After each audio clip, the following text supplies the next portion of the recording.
જામનગરમાં મોદી સાહેબની સભા હતી એટલે આ વખતે તો મોદી દાદા જ નવું લાવ્યા કે આ વખતે છે ને ગાંધી પરિવારનો એકેય સભ્ય કોંગ્રેસને વોટ જ નથી કરવાનો, કારણ કે એ જે વિસ્તારમાં વોટ કરે ને એ વિસ્તારમાં કોંગ્રેસનો કોઈ ઉમેદવાર જ નથી.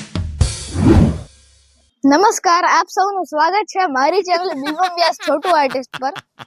આની પહેલા મેં રાજકારણ અને ચૂંટણીને લગતા 3 કોમેડી વિડીયો મૂકેલા છે જે તમે જોયા હશે, અને ન જોયા હોય તો ઉપર આઈ બટનમાં અને નીચે ડિસ્ક્રિપ્શનમાં તેની લિંક આપેલી છે, તેના પરથી તમે જોઈ શકો છો.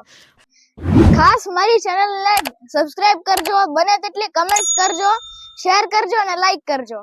Thank you. હમણાં ભૂરો કે થોડા ટાઈમ પહેલા સંસદમાં રાહુલજી મોદીજીને ભેટ્યા ને ત્યારે કાનમાં એમ કીધું તું કે મોદીજી મારે ભાજપમાં ભળવું છે, એટલે મોદીજી કે બકા તું ભાજપમાં છો તને ખબર નથી. વાહ ક્યા સીન હે, વાહ ક્યા સીન હે. ચૂંટણીમાં જ્ઞાતિવાદ એટલો બધો વધી ગયો છે ને કે મત આપતો હોય ને ત્યારે એ નથી ખબર હોતી કે મત આપીને નેતા ચૂંટ્યા છીએ કે કુટુંબ માટે જમાય.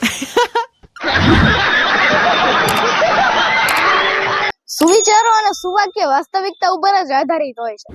જેમ કે તમે એવું સાંભળ્યું હશે કે દારૂથી દૂર રહો, તે આપને નુકસાન પહોંચાડી શકે છે. સમજાણું? હમણાં એક બેન મત દેવા ગયા, એટલે હમણાં મત દીધો એટલે અહીંયા એને કાળું શાહીનું ટપકું કર્યું, એટલે એ બેને આખો હાથ જ મૂકી દીધો. એ કે બધી આંગળીમાં કરી દે ને, નેલ પોલિશ કરવી નહીં. वाह दीदी, वाह दीदी, नहीं दीदी वाह दीदी, what is this? दीदी दीदी. ભાજપ વાળા તો એમ કે છે કે આખા ભારતમાં ઇન્દોર અને સુરત બે એકદમ સ્વચ્છ શહેર છે. તો કોકે પૂછ્યું કેમ, એટલે સામે જવાબ આપ્યો કે બે જગ્યાએથી સૌથી પહેલા આપના ઉમેદવારો નીકળી ગયા. समझ रहे हो ना? ચૂંટણી શરૂ થાય એટલે નેતાઓના ભાષણ શરૂ થાય, અને નેતાઓના ભાષણ એટલે झूठ बोलो, बार बार झूठ बोलो. હમણાં એક નેતા પ્રચાર દરમિયાન ગામડામાં ગયા, એટલે એ ખેડૂત પાસે ગયા અને ખેડૂત એના ખેતરમાં ઉભો હતો. એના પગ ગંદા હતા એટલે નેતાએ પૂછ્યું કે તમારા પગ કેમ આટલા બધા ગંદા છે?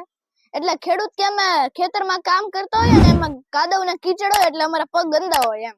એટલે નેતા કે આ વખતે અમારી પાર્ટીને વોટ આપજો, હવે આવતી વખતે તમે જો તમારા બધાના ખેતર પાકા કરાવી દઉં. આવું છે સાવ.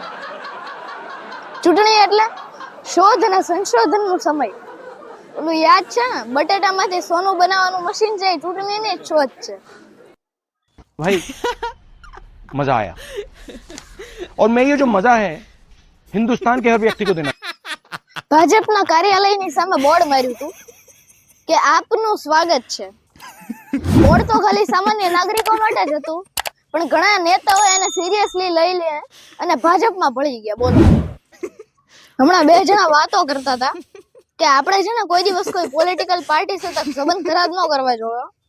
તો બીજો કે કેમ, તો કે એક પાસેથી 15 લાખ રૂપિયા લેવાના છે અને બીજા પાસેથી વાર્ષિક 72,000 રૂપિયા લેવાના છે. આગળ શું ખબર કોઈ એવો પણ આવી જાય કે જે બ્લેન્ક ચેક આપી દે. पैसा ही पैसा होगा. હમણાં એક નેતાજી સ્કૂલમાં પેંડા વેચતા હતા, એટલે શિક્ષકે કીધું કે તમે કેમ પેંડા વેચો, કે તમારો છોકરો તો ફેલ થયો છે. તો કે 80 ના ક્લાસમાંથી 60 ફેલ થયા છે, એટલે બહુમતી તમારા છોકરાની સાથે જ છે ને.